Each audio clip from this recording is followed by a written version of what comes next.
তো বন্ধুরা, তোমরা সবাই কেমন আছো? আশা করি তোমরা সবাই খুবই ভালো আছো।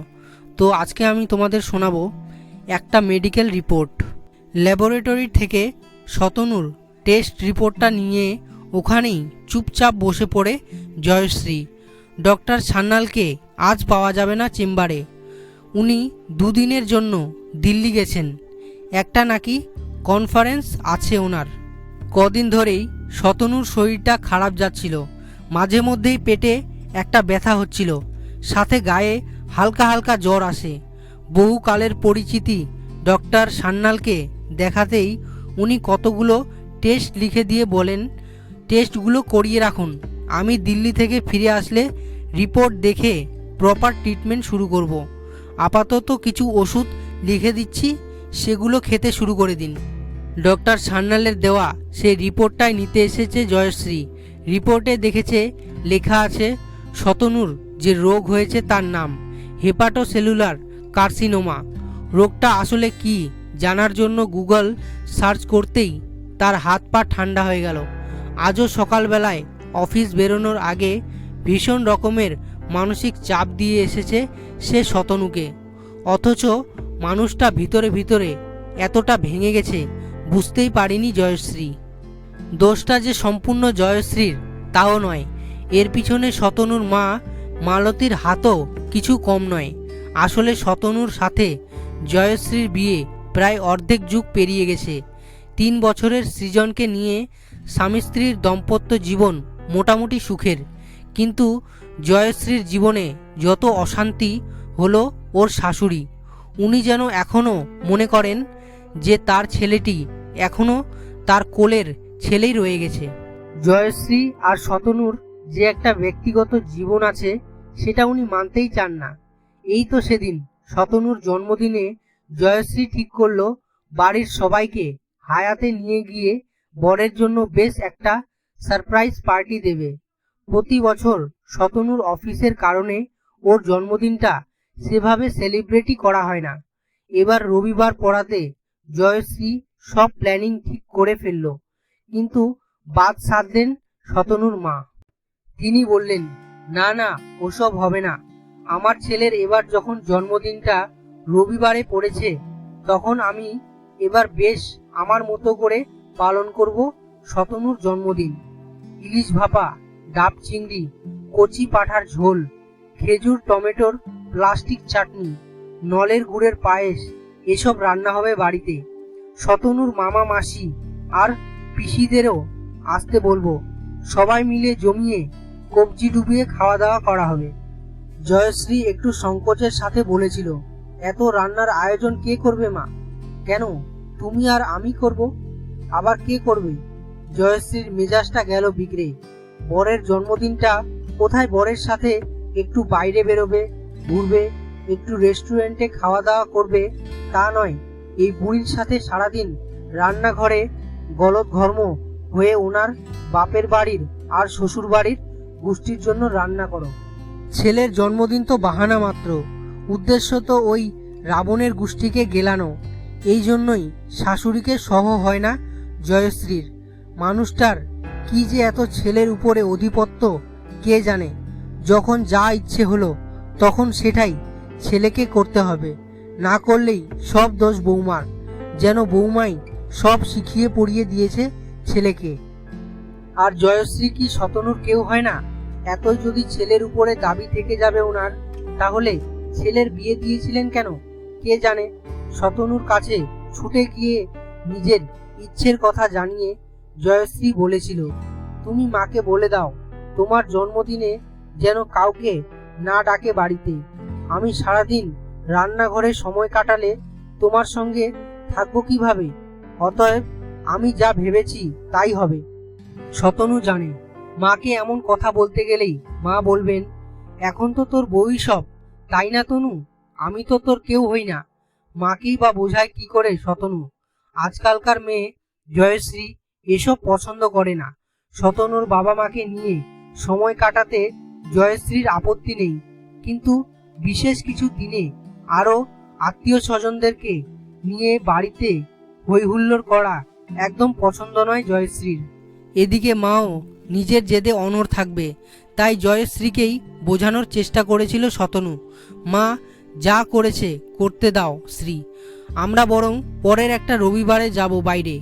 একরাশ অভিমান নিয়ে জয়শ্রী বলেছিল, ঠিক আছে, তোমার জন্মদিন তোমার ইচ্ছে মতোই হোক, সেলিব্রেট করো তোমার মায়ের ইচ্ছে মতো। আমি তো তোমার কেউ নই, সুতরাং খারাপ লাগে, কিন্তু সেও বা কি করে? সে বউ আর মায়ের মাঝে পিছিয়ে যাচ্ছে সেই বিয়ের পর থেকেই। প্রেমের বিয়ে ছিল বলে মায়ের কাছে চিরকালই চক্ষু শূন্য থেকে গেছে জয়শ্রী। প্রথম প্রথম শাশুড়ির সাথে অ্যাডজাস্ট করার চেষ্টা করলেও ছেলে হওয়ার পরে জয়শ্রীও শাশুড়ির বিরুদ্ধে বলতে শুরু করলো। মায়ের কাছে বউয়ের নামে নিন্দে আর বউয়ের কাছে মায়ের নামে অভিযোগ শুনতে শুনতে শতনু হাঁপিয়ে উঠেছিল।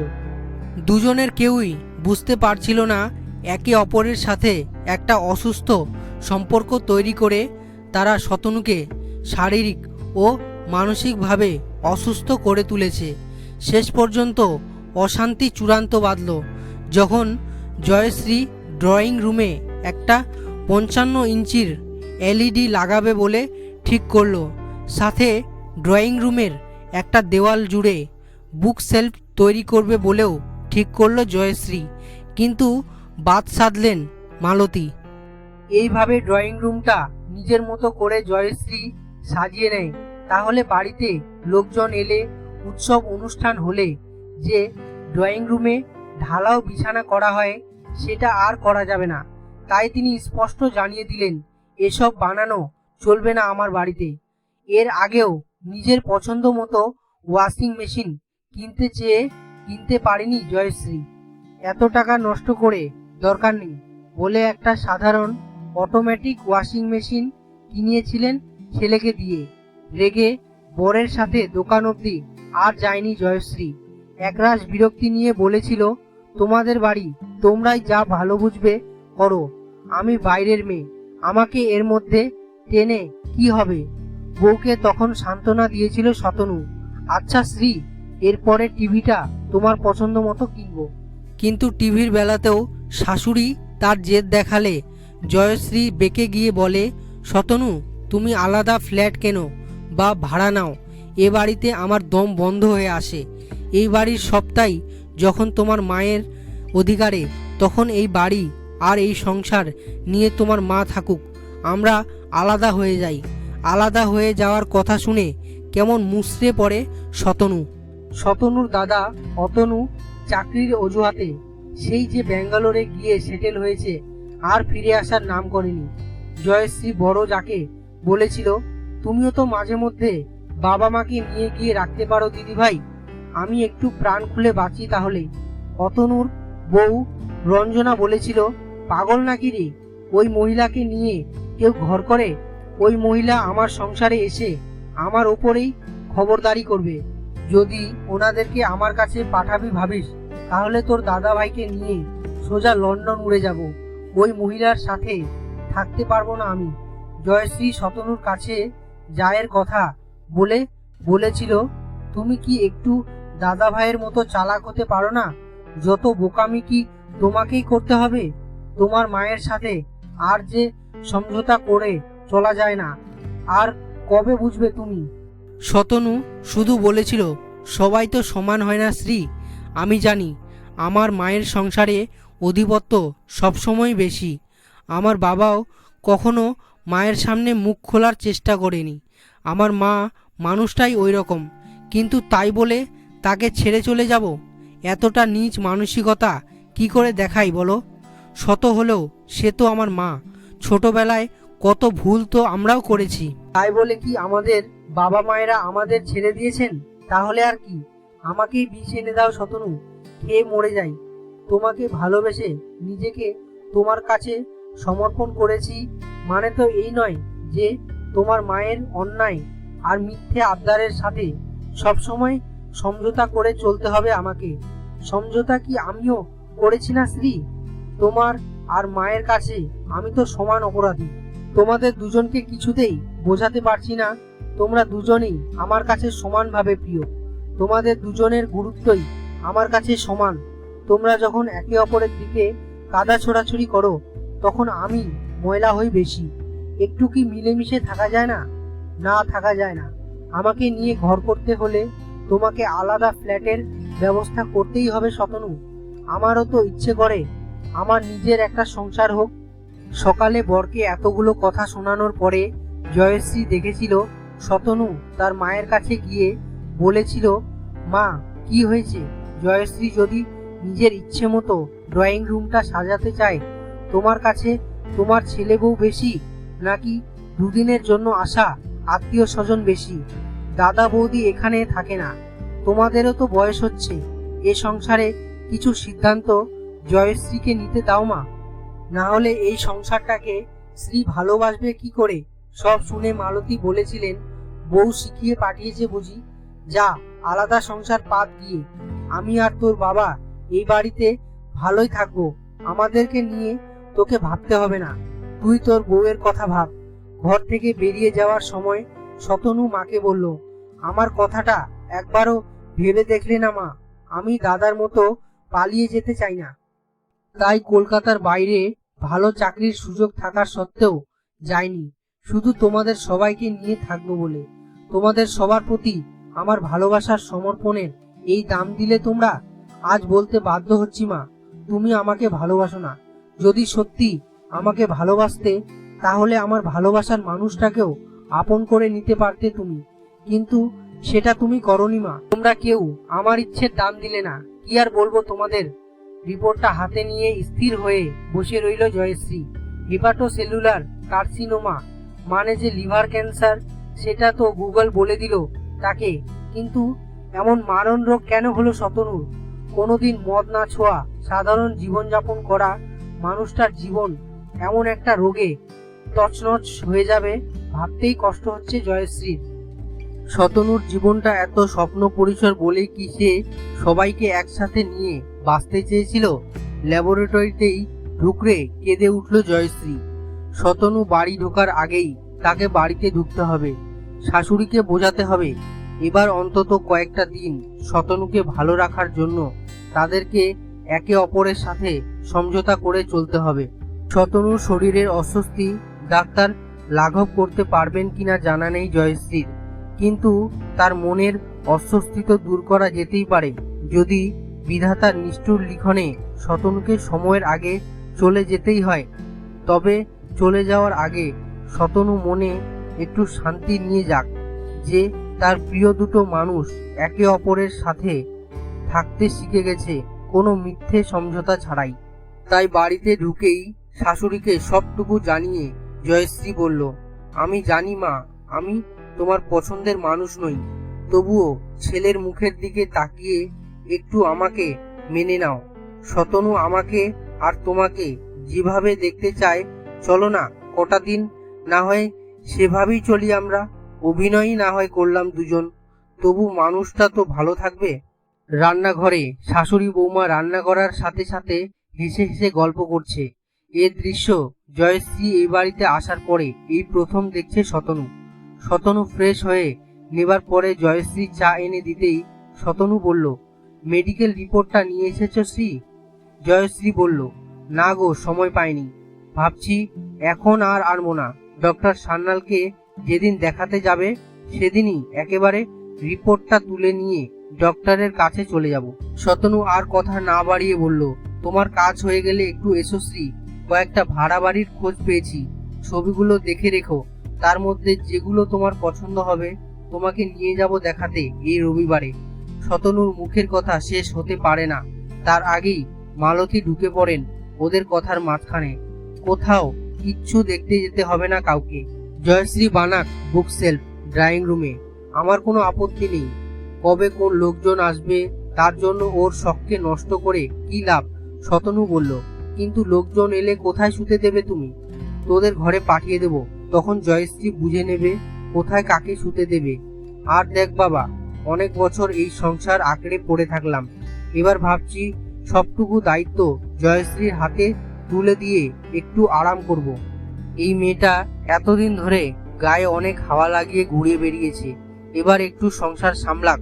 জয়শ্রী শাশুড়ির কথায় একটু হেসে ঘর থেকে বেরিয়ে যেতেই শতনু মাকে জিজ্ঞেস করলো, কি ব্যাপার বলো তো মা? সকালেও বললে আলাদা হয়ে যেতে, আর এখন বলছো সংসারের সব দায়িত্ব স্ত্রীকে দিয়ে দেবে। এই এক বেলাতেই এত পরিবর্তন এলো কি করে মনের? ছেড়ে দিতে হবে যে এই বাড়িটা, এই সংসারটা ওর নিজেরও, তাহলেই তো ভালোবাসতে পারবে ও এই বাড়ির সবকিছুকে। আর সত্যি তো, আমরা শাশুড়ি বউ ঝগড়া করে গেলে তোরই সবচেয়ে বেশি কষ্ট হয়, এটা বুঝিনি রে বাবা। আসলে তোর ঠাকুমা যখন আমাকে জ্বালাতন করতো, তোর বাবা তো কখনো একটা কথাও খরচ করেনি আমার হয়ে। তাই তুই জয়শ্রী হয়ে কথা বলতে এলে খুব রাগ হয়ে যেত আমার। কিন্তু আজ তোর কথাগুলো শোনার পরে আর জ্যোৎস্নার সাথে কথা বলে মনে হলো জীবনটা তো ক্ষণিকের, তাই যতদিন মিলেমিশে থাকা যায় একে অপরের সাথে। এই 6 বছরে এই প্রথম শান্তির ঘুম দিল শতনু। রাত্রে শুতে যাবার আগে শ্রীও বলেছে ভাড়া বাড়ির দরকার নেই, এই বাড়িতেই থাকবো আমরা। আর ভাবছি এই মুহূর্তে টিভি, বুকশেলফ কিছুই বানাবো না। তোমার মা যখন এতটা মানিয়ে নিলেন, তখন আমারও তো কর্তব্য তার দিকটাও বিবেচনা করে দেখা। সেদিন সারা রাত ঘুমোতে পারেনি জয়শ্রী। শতনুর পাশে শুয়ে তার তৃপ্তির ঘুমটাকে দেখছিল সে। সত্যি মানুষটা এই 6 বছর ধরে কতটা মানসিক কষ্টের মধ্যে দিয়ে গেছে সেটা কেউ উপলব্ধি করতে পারেনি। একটা সংসারে একজন পুরুষই বোধহয় সবচেয়ে পিছিয়ে মরে বেশি। যাকে বিয়ে করে হাত পেতে যার দায়িত্ব নিয়ে এসে তাকে ভালো রাখতে পারে না, তখনও যেমন তার কষ্ট হয়, তেমনি কষ্ট হয় সেই বাবা মায়ের সামনে দাঁড়িয়ে তাদের দিকে আঙুল তুলে কথা বলতে। কারণ কি করে ভুলে যাবে যে এই বাবা মায়ের জন্যই সে পৃথিবীতে এসেছে, বড় হয়েছে, সংসার করার মতো সক্ষম হয়েছে। তাই স্ত্রী মা দুজনের কাছেই নির্বাক থেকে সে কখনো বউয়ের গোলাম আখ্যা পায়, আবার স্ত্রীর কাছে পায় মায়ের কোলের ছেলে বলে অপবাদ। কিন্তু সে যে এই দুটোর কোনোটাই নয়, সেটা মা বউ কেউই বোঝে না। পরের দিন অফিসে লাঞ্চের সময়ে জয়শ্রীর কাছে একটা ফোন আসে। মিসেস চৌধুরী বলছেন? হ্যাঁ বলছি, আমি ডায়াগনস্টিক সেন্টার থেকে ফোন করছি। আপনি কি একবার স্যারের রিপোর্টটা নিয়ে আমাদের এখানে আসতে পারবেন প্লিজ? কেন বলুন তো? উৎকণ্ঠার সাথে জিজ্ঞেস করলো জয়শ্রী। আপনি আসুন, এলেই সব জানতে পারবেন। সন্ধ্যা অবধি আর অপেক্ষা করতে পারে না জয়শ্রী। শতনুর রিপোর্টটা নিজের ব্যাগের মধ্যে নিয়েই ঘুরছিল জয়শ্রী, যাতে শতনুর হাতে কোনোভাবে না পড়ে রিপোর্টটা। তাই ব্যাগটা বগলে চাপিয়েই অফিসে জানিয়ে সে বেরিয়ে গেল ডায়াগনস্টিক সেন্টারের উদ্দেশ্যে। সেখানে পৌঁছতেই রিপোর্ট ডিপার্টমেন্টের মেয়েটি আমতা আমতা করে বলল, আসলে ম্যাম, একটা ভুল হয়ে গেছে আমাদের তরফ থেকে। অন্য একজনের রিপোর্ট আপনাকে দিয়ে দেওয়া হয়েছে। সেই পেশেন্টের নামও শতনু চৌধুরী, আর ওনাকেও রেফার করেছিলেন ডক্টর সান্যাল। যিনি কাল আপনাকে রিপোর্টটা দিয়েছিল সে পেশেন্ট নেম দেখেই দিয়ে দিয়েছিল, পেশেন্ট আইডিটা আর চেক করেনি। আজ সেই রিপোর্টের আসল মানুষ এসে পড়াতে ব্যাপারটা পরিষ্কার হয়ে গেছে আমাদের কাছে। শতনুর আসল রিপোর্টটা হাতে নিয়ে খুলে দেখলো জয়শ্রী, সব ঠিকঠাক আছে। কান্নায় ভেঙে পড়ল সে।